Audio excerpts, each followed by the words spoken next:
Magandang gabi po.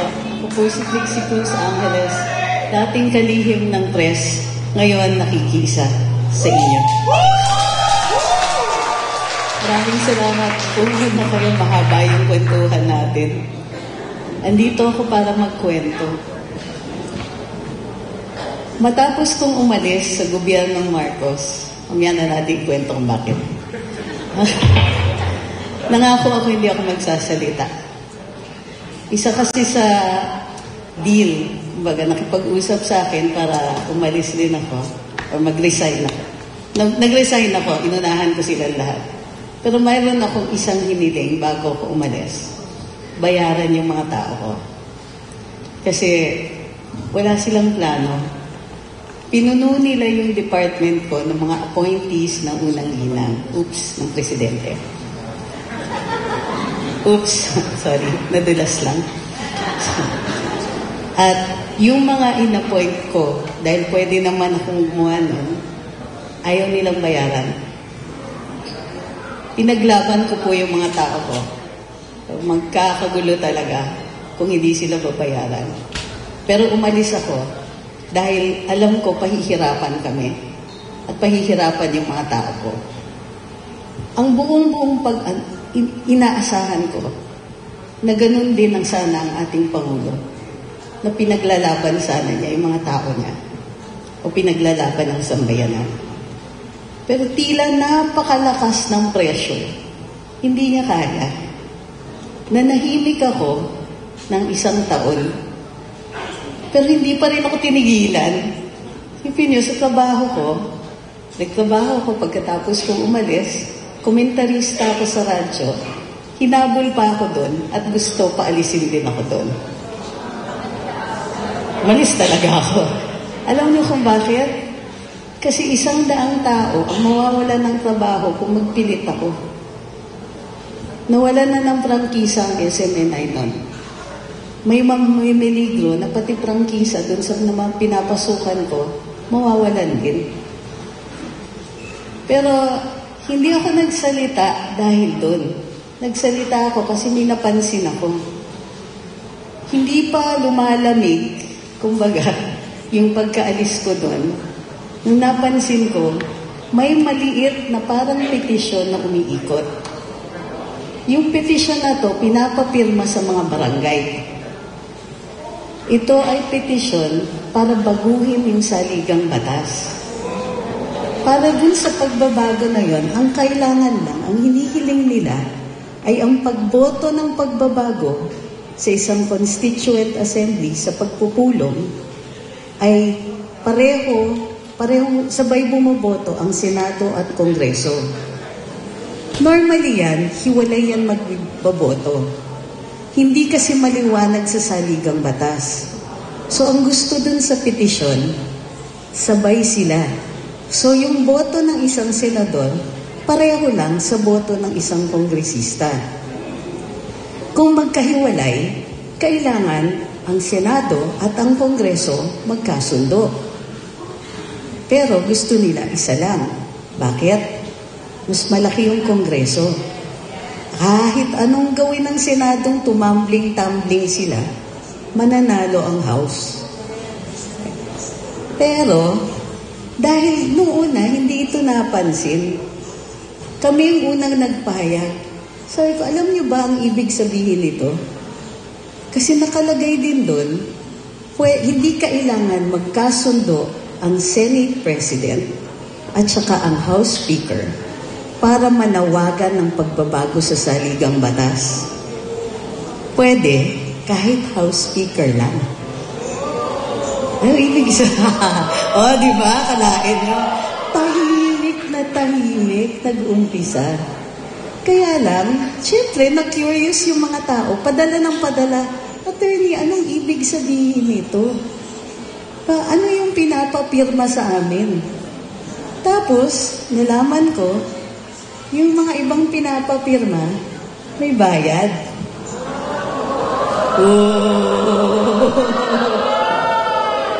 Pero walang publicity. Tahimik na tahimik. So, una kaming nagpahayag nun. Niyayanig namin ng Kongreso. Huy, ano ibig sabihin nito? At ano ba ang gusto ninyong baguhin? Lumiwanag ang lahat nung nagsalita na si dating Pangulong Rodrigo Duterte. Sabi niya, term extensions.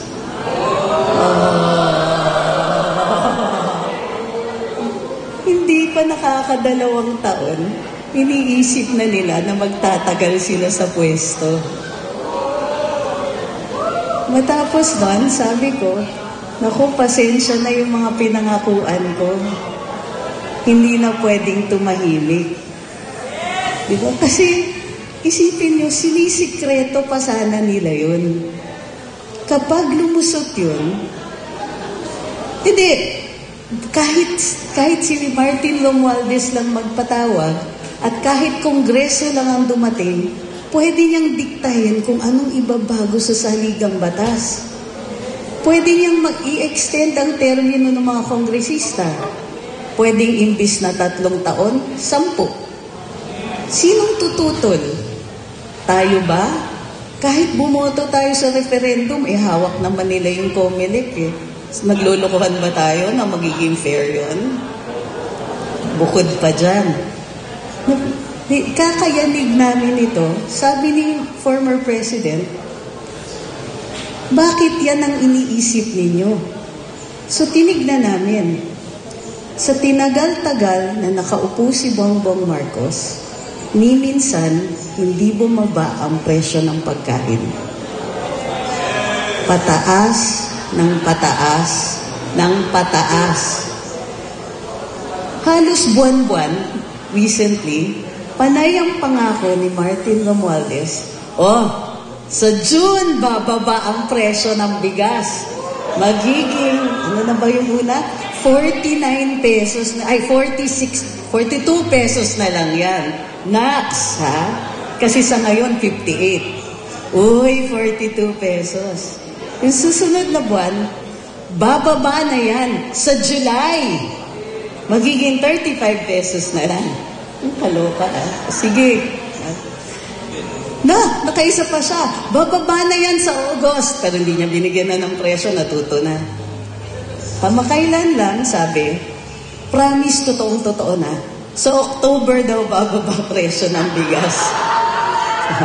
Nagkakalokohan na tayo dito. Minsan ka magsinungaling sa akin, maniwala ako sa'yo. Tanga ako nun. 2 beses na magsinungaling ka sa akin, maniniwala pa ba tayo? Nakaapat na. Diyos ko.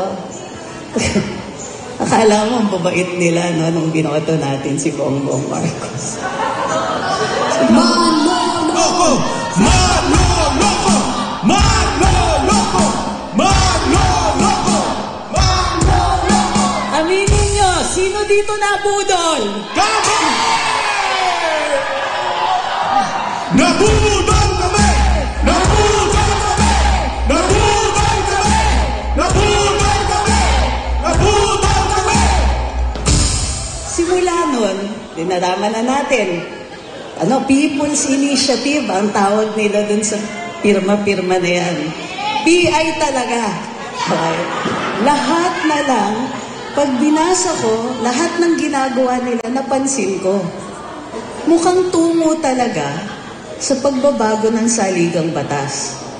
Tungo talaga, kaya nga protect the Constitution. Tungo talaga dahil ayaw na nilang bumaba. Hindi ako nagbibiro. Gusto ko sana hindi totoo, pero totoo siya. Alam niyo kung bakit? Itong 2024, nang pinag-uusapan ng budget last year, wala na halos inilaan na pera sa mga serbisyo ng gobyerno. Naglaan sila ng 500 billion pesos para sa ayuda daw. Nangako ng ayuda, walang bagyo. Nanako ng ayuda, walang pandemya. Nangako ang ayuda, walang... Sino nangangailangan? Ang kailangan natin, trabaho. Di ba? Kailangan natin maayos yung mga schools. Kailangan natin murang pagkain. Kailangan natin, friend. Alam niyo ba, yung PNR, panahon ni Rodrigo Duterte, naayos niya yun. Ang presyo ng pamasahe mula Tutuban, papunta ng Los Baños, 26 pesos lang. Ang galing, no? So kung ikaw, nakatira ka sa Laguna, pwede kang magtrabaho sa Manila. Kung malapit-lapit, 23 pesos lang.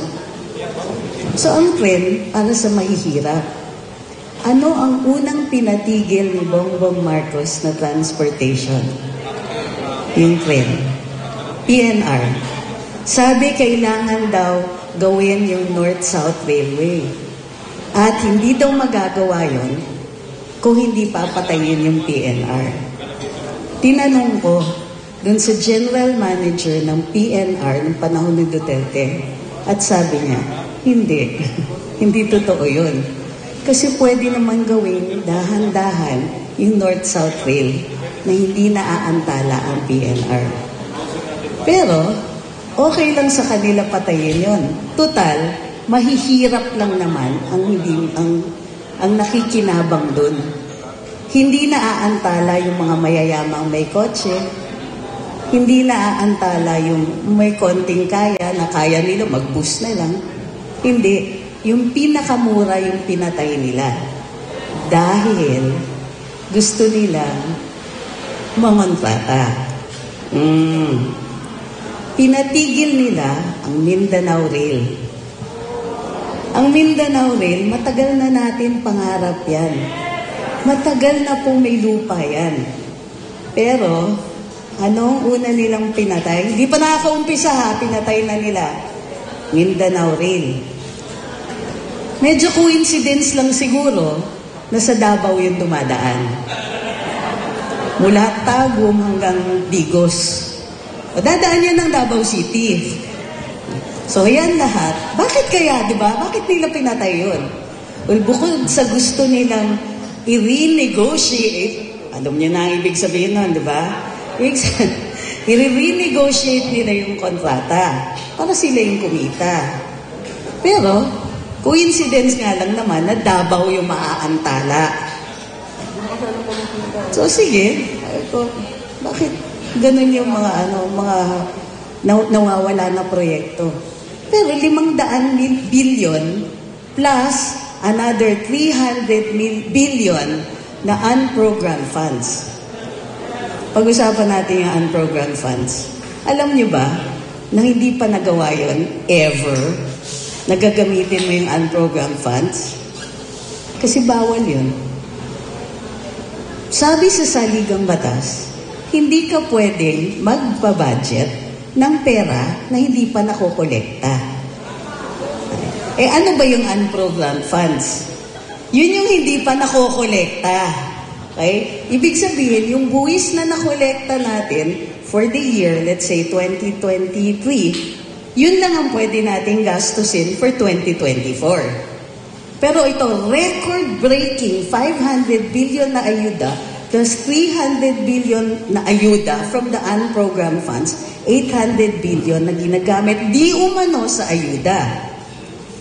Ibig sabihin, 800 billion ang nawala para sa infrastructure, 800 billion nawala for government services, 800 billion ang nawala para parati tayong may stock na bigas para sa rescue relief efforts.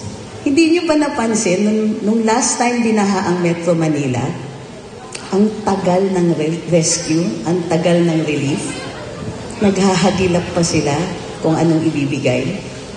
And Kalokohan! Kalokohan! Kalokohan! Kalokohan! Kalokohan! for the first time in so many years, humingi tayo ng tulong sa ibang bansa para sa disaster relief. Pero ang katakataka, andito yung mga kano. Sabi nila, makikigamit sila ng bases dito sa Pilipinas kasi tutulong sila sa rescue and relief. Aba, ni Anino ng mga puti, wala akong nakita, ha? Sabi ko, ganun makataas yung baha. Inanod pati yung mga kano. Wala. San? Sinungaling! Sinungaling! Sinungaling! Sinungaling! Totoo. So, 800 billion yan. Ibig sabihin, ang budget ng 2024, walang bago. Walang bagong proyekto. Natigil ang infrastructure. Ilan ba? Nakita niyo ba? Ilan beses nag-ribbon cutting si PBBM ng bagong kalye? May nakita ba kayo ng 2024? Wala! Puro groundbreaking. Ay, mag-uumpisa ng proyekto. May-shovel pa siya. May pa siyang pala. Yay! Groundbreaking tayo. Buong taon, puro groundbreaking lang ang ginawa niya. Walang ni isang proyekto na natapos. Bakit?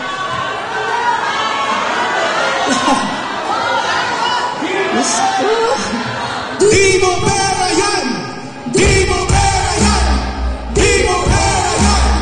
Di mo pera yan! Kalain mo. So, ibig sabihin, itong 2024, di tayo umusan. Parang ano pa ang proyekto ng BBM administration, gawin tayong mahirap? Kasi nananalo sila kung ano, tama, swak na swak. Alam niyo ko, tapos, para akala nila perpetually maloloko nila tayo, lumabas na yung statistics this year. Number 1, di ba dati, sa buong Asia o Southeast Asia, tayo daw yung fastest growing economy. Totoo yan. Until 2022, correct? Bumagal ang growth, lumabas this year na yung projected growth natin, parati natin pinoproject at 6 to 7%. This year, hindi na siya umabot. This year, nasa ilan na lang. Bakit? Paano tayo lalaki? Yung pera ng gobyerno na normally umiikot sa ekonomiya, wala nga. Nasa bulsa. Magnanakaw! Magnanakaw! Magnanakaw! Magnanakaw! Pero babalik tayo dun sa People's Initiative. Ang dahilan kung bakit ang laki-laki ng ayuda, kasi tahimik na tahimik, tinuloy pa rin ang People's Initiative. Tuloy pa rin yung signature campaign. Ito yung himala. Okay, maraming kababalaghan, pero ito yung himala. Noong 2023, sabi ng COMELEC, ay, hindi pwede gawin yan. Kasi sinabi na ng Korte Suprema na yung batas ng People's Initiative hindi pwede gawin para baguhin ang saligang batas. Yun ang unang sinabi ng COMELEC. Noong humarap sila sa Senado, nagbago sila ng kwento. Ay, pwede pala. Sabi nila, sabi ko, bakit ano na bago? Wala. Utak lang pala ni Sir George Garcia ang nagbago. Pagkatapos nun, nung matindi na yung galit ng mga tao, biglang sabi, ay, hindi pala pwede. So, pinatigil. Hindi na daw sila tumatanggap ng signatures. Pero, kinokolekta pa rin. Ano ibig sabihin nun? Oh, niloloko nila tayo. Grabe talaga. Manloloko! Manloloko! Manloloko! Manloloko! Ang framework nito ng buong Marcos administration, iisipin natin, lahat ng ginagawa nila ay tungo sa term extensions. Ayuda, bakit mo i-contract? Lumiit ang budget for 2024 kasi lahat ng pera napupunta sa ayuda. So ito, gumagawa sila ng budget for 2025 and guess what? Lumiit na naman. Ibig sabihin, less schools, less infra kung meron man kasi last year halos wala. Itong year na to halos wala. So, less spending, less projects, and less healthcare. Ito yung pinaka-importante. Nung panahon ni Rodrigo Duterte, ang proyekto niya talaga sa 6 na taon ay to reduce poverty. Kaya lahat ng proyekto tungo doon. Tren, kasi mura ang tren. At mababawasan ang traffic, hindi na aantala ang taong bayan. Free tertiary education. Isipin niyo, laki yung tulong sa magulang noon. Hindi ka magbabayad ng tuition, makakatapos ang mga anak natin. Libre paaral! Libre paaral! Libre paaral!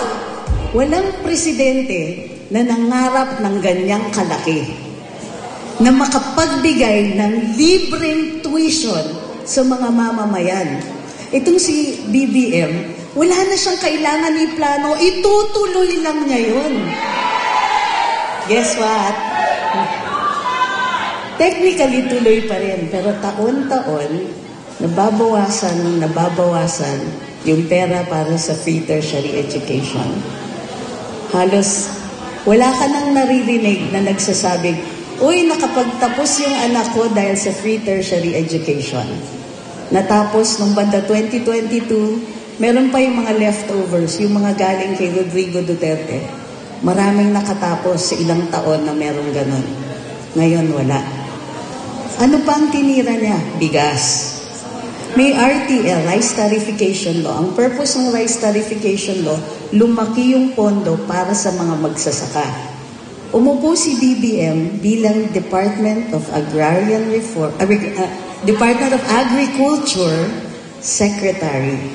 Isang buong taon na walang nangyari.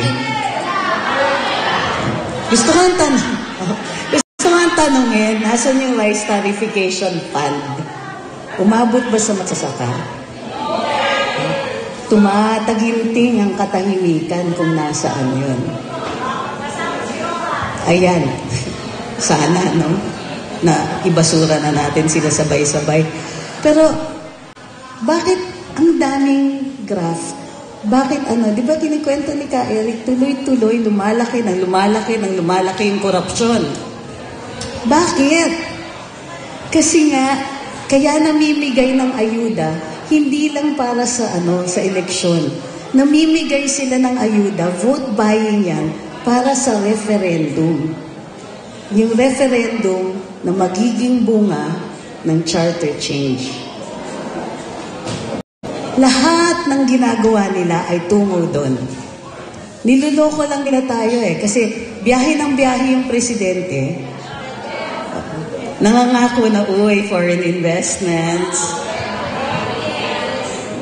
Lumabas yung statistics this year, bumagsak ang foreign investments sa Pilipinas. Naglolokohan talaga tayo Kunwari na lang Tapos nung minsan, umuwi siya, hindi lang naman foreign investments. Naghahanap tayo, dahil may problema tayo sa West Philippine Sea, naghahanap tayo ng kakampi. Okay. Sovereign Philippines, di ba? Ba't kailangan mo ng kakampi? Di ba tama tayo? Kala ko ba atin actually, hindi naman atin yon. Pero sige, atin ang West Philippine Sea, pero kailangan natin ng kakampi. Galing.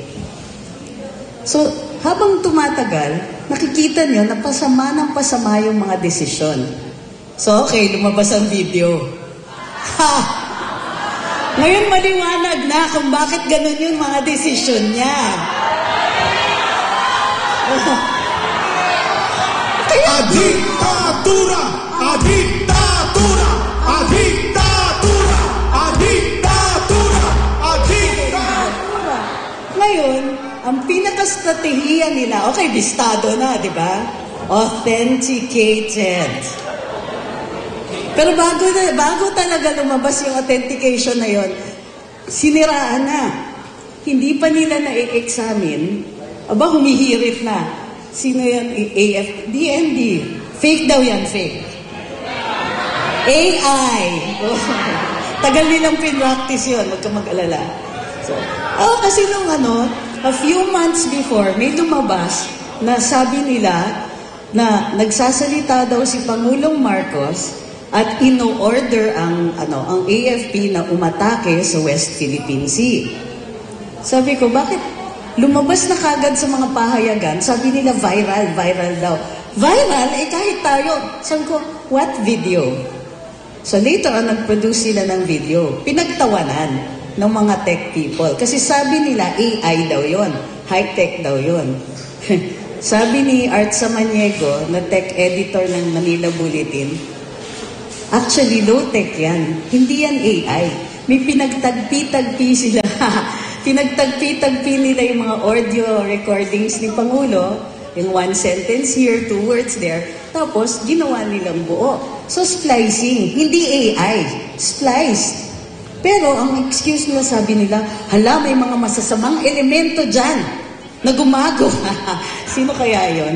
So, na gumagawa ng AI ni Pangulo para rindangin ang taong bayan. Ang galing. Tama-tama. Paglabas nung ano ba tatawagin natin sa video na yan? Basta yung video, yung singhot video, ready na sila. AI yan! Uy, ilang buwan sila nakapractice. Eto, wala pang isang buwan, authenticated na. Sinong niloloko nila? Pero akala nila mababaon nila sa limot. So, ito ngayon ang ginagawa nila. Dahil comms ako, binabantayan ko yung comms. So, every time may issue si Presidente Marcos, halimbawa, tumaas na naman presyo ng pagkain. Hindi nila ma-explain kung bakit ganun kataas ang presyo ng bigas at the same time, akala ni Presidente nasa 29 pesos yung presyo. Presidente, BBM! Mga ka-presidente, BBM! Yung video pala, explanation yun. Kung bakit ganun siya mag-isip. Okay, so tuloy-tuloy yan. But, pansinin nyo, mahal ang presyo ng pagkain at naging issue, lumabas yung issue ng ICC. Alam mo na, di ba? Nung baha, pansin nyo, baha, bistadong-bistado yung kasinungaling na 5,500 flood control projects. Ano nangyari? Inatake nila si Inday. Inatake ang KOJC, dumami yung pulis. Tapos binuhay na naman ng ICC. Sabi ko, bakit coincidence ba to? Okay, sa susunod, lumabas ang video. Aba, arestuhin daw si Digong. Yung kinasuhan si Mayor Baste. Diba? Ang daming na namang lumabas. Wait, hintay na naman tayo. Susunod na issue, ito na nga. Bago na naman. Ito na yung issue. Nananawagan na ang taong bayan na magpa-drug test ang Pangulo. Ano nangyari? Nagka-hearing sa Kongreso. Si Digong daw ang may kasalanan ng droga. Sabi ko, ano ba ito? Sabi ko, hindi na dapat siya nagpresidente. Nagkomedyante na lang sana siya. So every time may sumusulpot na issue, aatakihin nila. Mamimili lang sila. Teka, sinong Duterte aatakihin natin ngayon? Si Rodrigo, game. ICC. Ay, nagsasalita si Inday. Sige, sinong aatakihin natin? Sige, si Inday na rin muna. Okay. Naglabas ng panukalang batas si Congressman Pulong Duterte para magpa-drug test ang mga, ang lahat ng kawani ng gobyerno.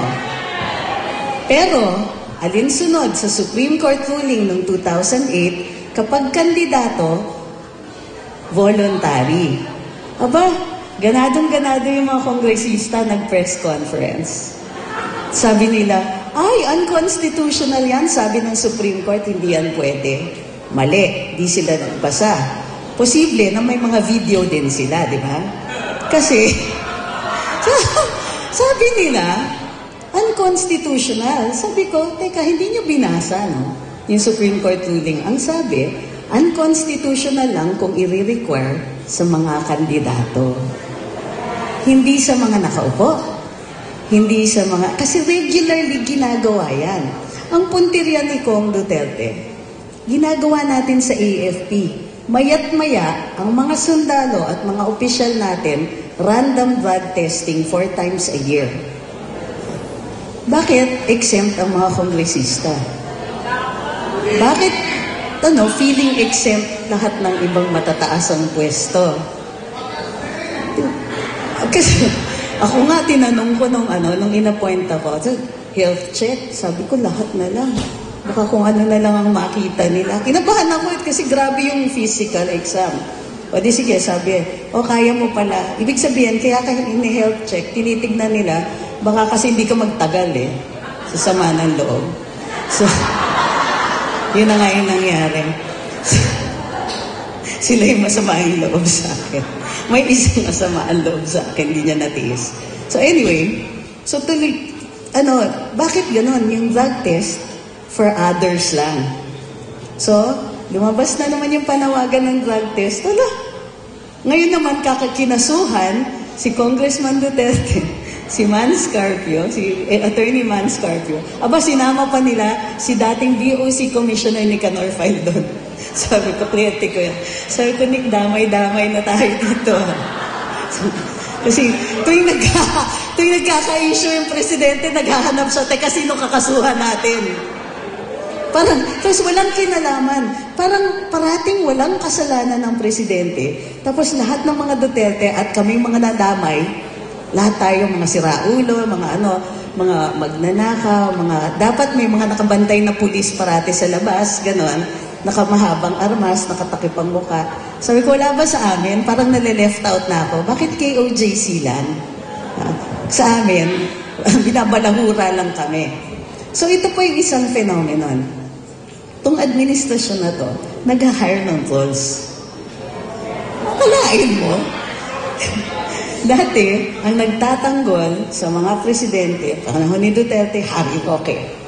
Umpisa ng panahon ni BBM, Trixie Angeles, taga-tanggol.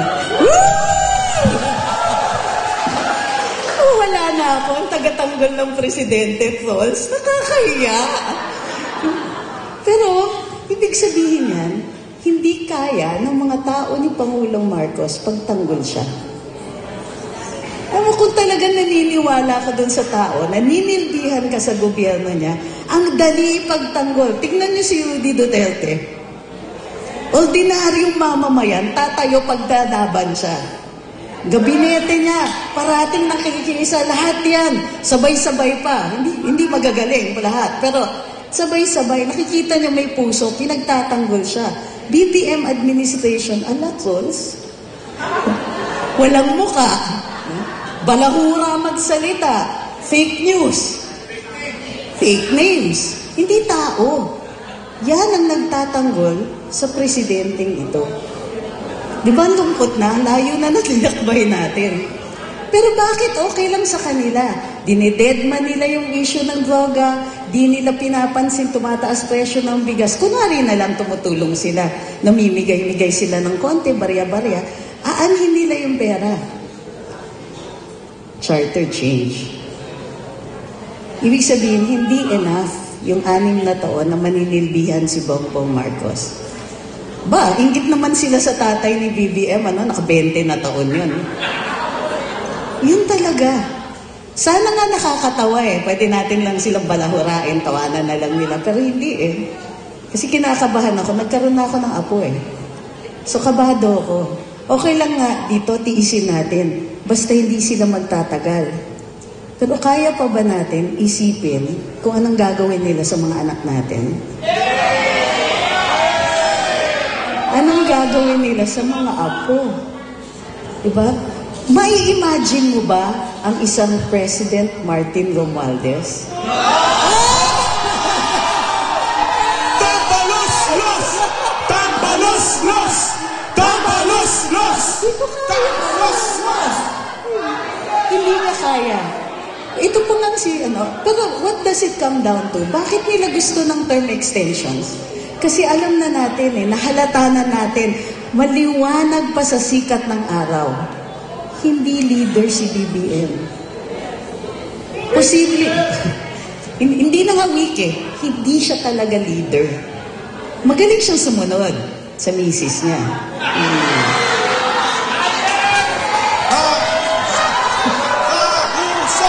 Kasi nadidiktahan siya. Nadidiktahan siya ng US. Nadidiktahan siya ni Martin Romualdez. Nadidiktahan siya ng mga oligarko. And of course, Mrs. So, ibig sabihin, natuto na tayo. Nagkamali talaga. Budol talaga to. Hindi leader si BBM. Pero, kahit ganyang kasama ang gobyerno nila, gusto pa nila i-extend. Nabudol kami! Nabudol kami! Nabudol kami! So, isa lang ang panawagan natin dito. What it all comes down to, at ito ang sinasabi ni dating Pangulong Duterte, protect the Constitution. Kasi yung Constitution, yan po, ang bukod tanging nakahadlang sa kanila, sa kanilang tuloy-tuloy na pambabalahura sa atin. Kasi, kung hindi man natin kaya, at least in 6 years, tapos na sila. Diba? O 2028. Pero, kung papakialaman nila yung saligang batas, 2048, nandito pa sila. Imagine, imagine nyo lang yung itsura ni, by that time. So, isa pang last na kwento. Naalala nyo ang dami dito tumulong ng eleksyon ng 2016 Diba? Naalala nyo ang saya-saya natin. Noong 2016, nung una, kilala ko si Digong. At kilala ko yung mga nangangampanya sa kanya. Alam ko na siya na yung boboto ko. Pero hindi pa ako sure kung ikakampanya ko siya. So one time, naglalakad ako sa Cubao. Mayroong kariton. Mayroong nakatira doon na isang dukhang-dukhang bata pa pero alam niyo yung taong grasa. Meron siyang nakakabit dun sa kariton niya na na karton. Tapos nakasulat sa ballpen, Rodrigo Duterte for President.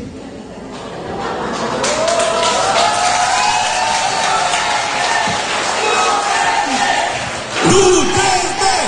Duterte! Duterte! Duterte! Yung mga pangarap ng pinakadukha sa ating bayan, nilagay nila kay Duterte. And nag-deliver siya, nahatid niya tayo from 2016 to 2022. Nagbago ang itsura ng Metro Manila. Yung iba sa inyo na once a year lang umuwi, nakita niyo ba? Pagkababa ninyo sa airport, bakit ang daming bagong kalye? Akala natin, ng 2022, tuloy-tuloy yung pagbabago na yun. Pero hindi na natin kayang ipagkatiwala. Tayo, at yung tao na nasa kariton, wala tayong BBM for President na. Hindi natin mapagkatiwala na mahahatid niya tayo to 2028 nang matiwasay ang buhay natin. Hindi na natin siya mapagkatiwalaan na hindi niya ilulubog ang Pilipinas para lang makatuloy sila sa kanilang power.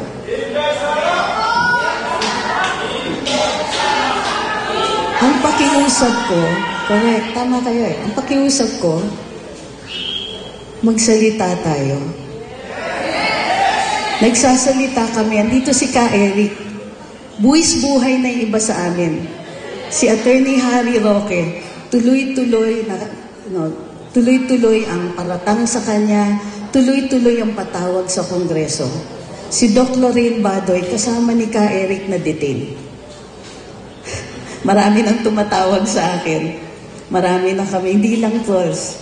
Hindi lang talaga masaya na ikukwento ko pa yung mga ginagawa sa amin.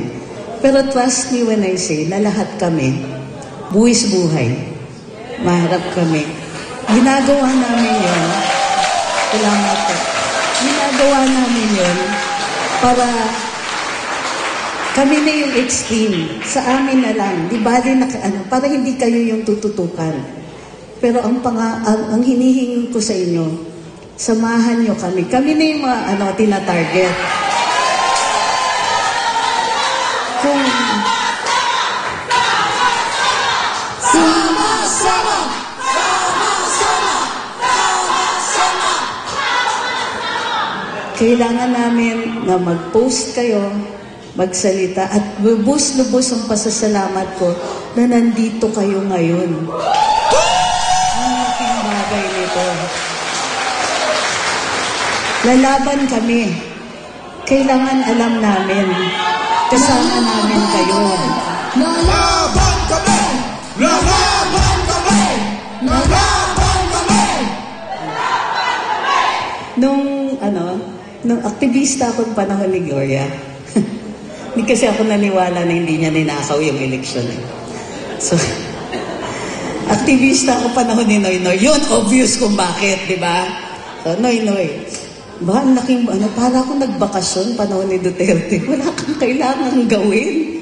Ginagawa na lahat. Pagising ko nitong 2024, sabi ko, oh my gosh, aktivista pa rin ako. Rebelde pa rin. Pinahinga lang tayo ng 6 na taon. Pero yun talaga hamon ng kasaysayan ito Every administration natututo tayo. Huwag na tayo magpapabudol, parang awa niya na. Hindi ko na kaya ng isa pang presidente, ha? Pero yun nga, lalaban kami, basta alam namin, kasama namin kayo. Sasama kami! Sasama kami! Kung ang kaya nyo lang gawin ay mag-like, share, repost, malaking bagay na yan sa amin. Pero ang pakiusap ko, kausapin nyo yung pamilya nyo, mga kaibigan nyo, ikwento ninyo itong mga nangyayari. Ikwento nyo yung pambabalahura at pambabastos sa ating mga mamamayan.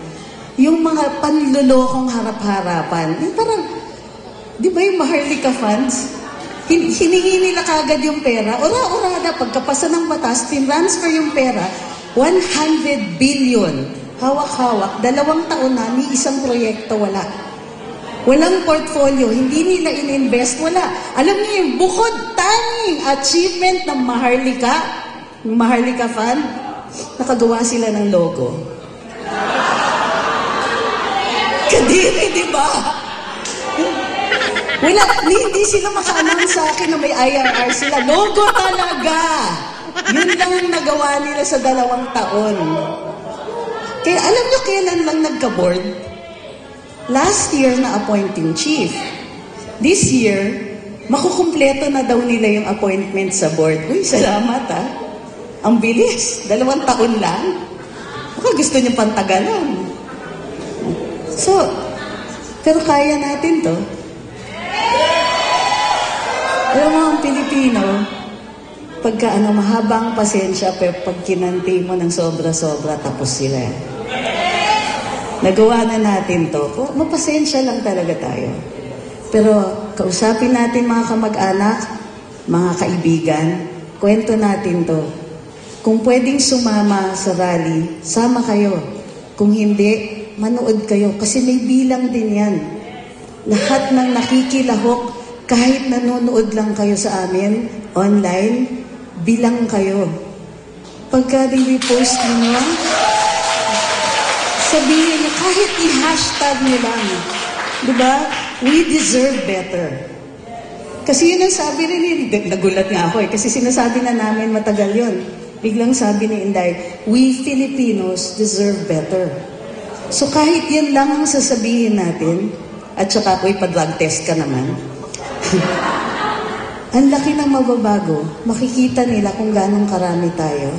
At pag marami tayo, sila na yung matatakot. At hindi ganong kadali Pag takot ka, nakaupo ka sa gobyerno, mahirap makaladkad, di ba? So, yun ang request ko. Ipalaganap natin yung balita. Labas tayo, kausapin natin mga kaibigan natin, para dun sa nagpapadala pa ng pera sa Pilipinas, pwede niyong i-blackmail. Loka lang. Actually, hindi masyado ako nag-lol. No, bakit, di ba? Nagpapadala naman kayo. Ano ba naman yung, huy, baka mapadaan ka dun sa rally ng SMNI, sama naman kayo. Di ba? Maliit na bagay yun. Uy, baka pwede ninyong i-like yung mga vloggers na pro-BBM. Ay! Mali. Sasabihin ko sana pwede niyo i-fall, pero wag na.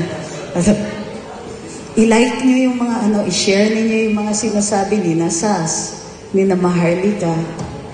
Pag naalala niyo, kami din sana, pero mahalaga yun eh. Alam niyo, maliliit na bagay na yun, kinatatakutan nila. Kaya nga sinasabi nila yung mga gusto nilang patigilin, kausap ni First Lady. Si First Lady, hindi ako nagbibiro. Ang Meta, ang Google, at saka ang TikTok. Mahirap daw kausap ang TikTok, sabi ng mga insiders natin. Pero pinipigil nila. Ibig sabihin natatakot sila kasi maraming nakikinig. Maraming nag-share. Ayaw lang nilang malaman ng sambayanan na ang dami na pala natin. So since yan ang kinatatakutan nila, yan ang ipapakita natin. Pakita natin na marami tayo. Pakita natin na nagde-demand tayo ng drug test. Pakita natin na hindi na natin sila titiisin. Diba, ang kapal naman ng mukha, 2024, naka 800 billion na kayong ninakaw, titiisin pa ba natin yung susunod? Baka sa susunod, trillion na. Mamimihasa talaga. And one last request, walang iwanan. Walang iwanan! Magkakasama iwanan! Walang iwanan! Walang iwanan! Walang iwanan! Hindi natin iiwan ang mga Duterte at hindi natin iiwan ang isa't isa. Hindi natin iiwan si Pastor. Lahat ng biktima ng kawalan ng hustisya, pangako natin, hindi natin sila kakalimutan at di natin sila iiwan. Yan lang ang bukod taming paraan. Gawin lang natin to, mananalo tayo. It's really just a matter of time. So, maraming salamat!